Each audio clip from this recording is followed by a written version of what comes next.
We don't have to rely, as distance runners, don't rely on a lot of equipment, but shoes and socks definitely come into play. The compression socks help bring fresh blood back to your heart, so you can circulate and really get rid of lactic acid and some of the free radicals in your bloodstream quicker.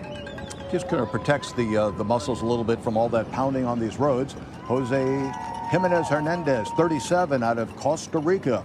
Personal best last year in Duluth at Grandma's Marathon, 1 hour 30:36, a 2016 Paralympian. He has not secured a spot on the team as of yet. He just needs a good time. He might get it right here today, but he's been a medalist in the Central American Games, and he's looking to improve on his marathon record for his country. He's 7 seconds shy of that, but he's on a very good course where that's possible, and now he has gone to the front. You just saw him take a look over or underneath his arm, as the wheelchair athletes do, to see what kind of a gap he's got on his competitors, and it is growing with each push on those rims. It is a healthy lead, I would say, by now, because as you mentioned earlier, Tony, that our perspective on the television appears to be a little bit closer. But at mile 18, he made his move, and he seems to be gaining distance on his competitors. And I have to admit, 2:05 is not listed on my start sheet. We went from 2:04 to 2:06, so we don't know who that 2:05 athlete is. This is Rafa Botello in third place in the red top. He's got the Spanish colors on his left arm sleeve, and he is in third place. He's been on the podium 3 times in second position, and it looks like he's not going to get to the top step today unless things radically change, but it looks like he's well positioned for another podium finish. You look at the power that is generated by those arms, but it's not only the arms. It seems like you have to have how much fuel you've got at the end to go fast when it's necessary. But what's interesting is we take a look at the wheels on the left is you can see Ngegi tripping over Kibi, which tells you they're really running slow for them right now. So it's 2 Kenyans and 1 Ethiopian, and look how tight the Ethiopian's form is on top.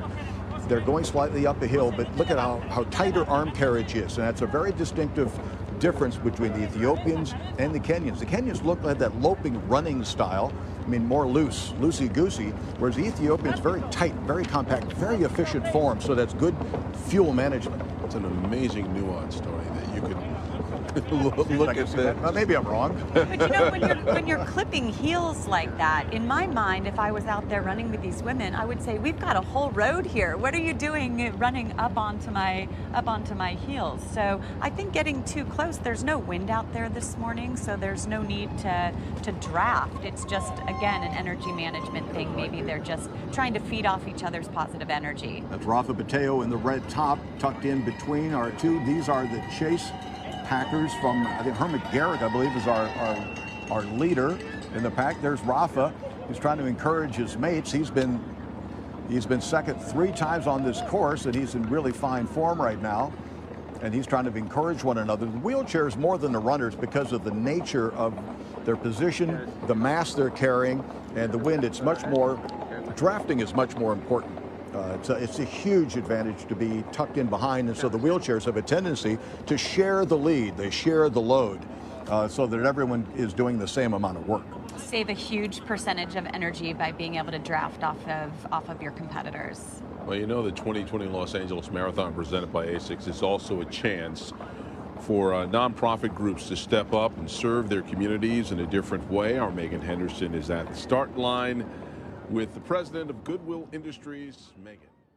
They're at mile 14 on Sunset Boulevard, making their way to Santa Monica Boulevard, and it's really going to be in the next few miles that we start to see a little more wear and tear on them. Here we are in the wheelchair division. We are packed back up here for the finish.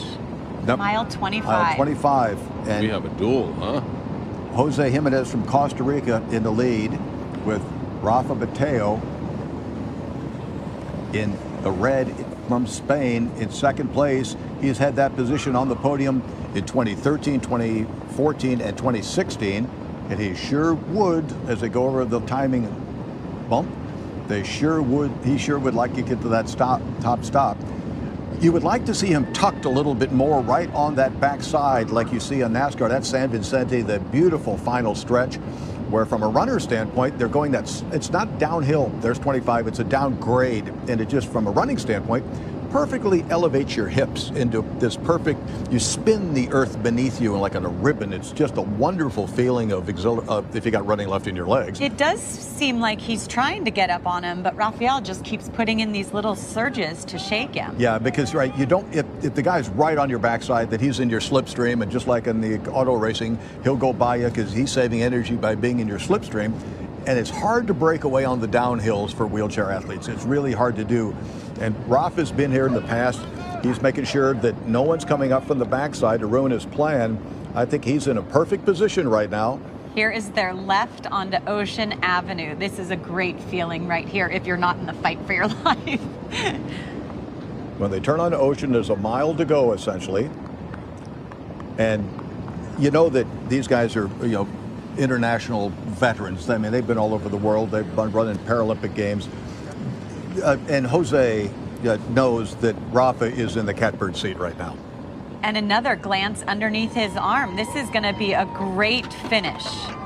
Yeah, now he's tucked in right in. Now he's just going to ride him. Uh-oh, he's going to make his move now.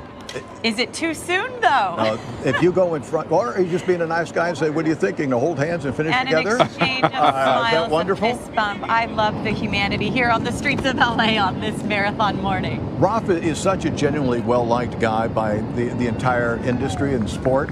And that's why there's a lot of people who are rooting for him with his 3 second-place finishes in the past. But there's great camaraderie amongst this crowd. And this almost tells me like they're planning on maybe either finishing together. I don't know, because they're not. Neither one's pushing. Finish. Well, at what point, though? At what point do you? It looks like Rafa's going to make his move now.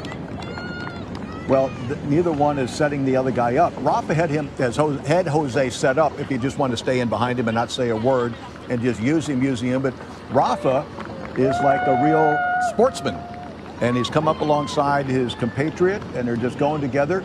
And there's too much fist bumping. It doesn't look like anyone's going to make a big break unless they say, okay, 100 meters to go, we'll take off. Well, it's reminiscent of boxing when you come out for that final round and you kind of tap gloves and you say, all right. Let's go for it.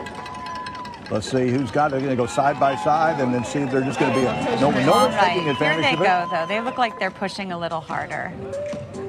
But still, just making sure no one's coming up on the backside, and that's not the case. Jose Jimenez, Costa Rica.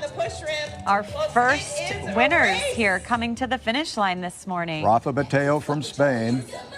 I think they're going together. That's the spirit, I think. I think they're going together. So he's going to take a victory hand in hand. How about that?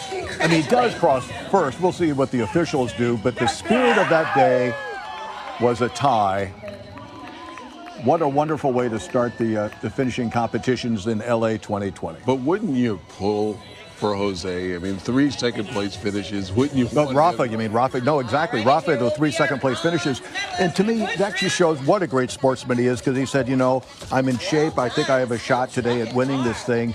And yet, I'm just going to go along with my competitor at the same time. And then in the blue, that's Alfonso Zaragoza from Mexico City in third.